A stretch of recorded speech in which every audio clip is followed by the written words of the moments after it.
Ju njohim me edicionin informativ të lajmeve. Kjo është Radio 7.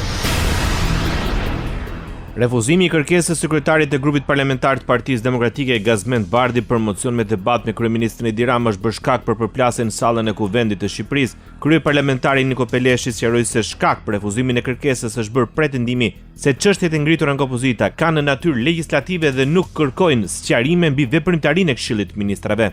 Duke qenë se interpelanca është një dokument i kontrollit parlamentar dhe nuk mund të përdoret për të zvendësuar apo për të mbivendosur mbi procesin legjislativ në zhvillim, vlerësohet se kërkesa nuk paraqet një objekt të veçantë dhe të pavarur që të justifikojë zhvillimin e interpelancës urgjente. Përjedhoi në mbështetjen e nënit 89 të rregullores Kuvendit, kërkesa nuk pranohet.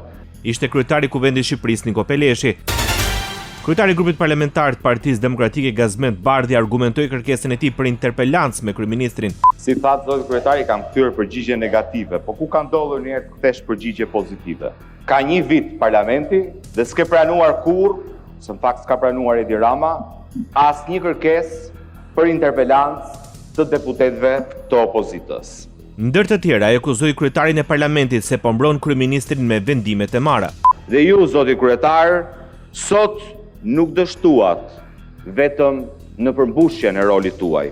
Sot ju nuk po mbroni kushtetutën, ju po mbroni kryeministrin nga llogaridhënia. Dhe detyra juaj është të mbroni dinjitetin e kuvendit. Ishte Gazmend Bardhi.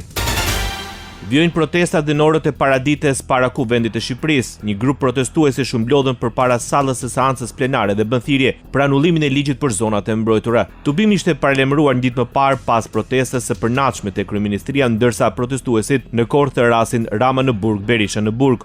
Rama burg, Berisha burg, Rama burg, Berisha burg, Rama burg, Berisha burg, Rama burg, Berisha burg.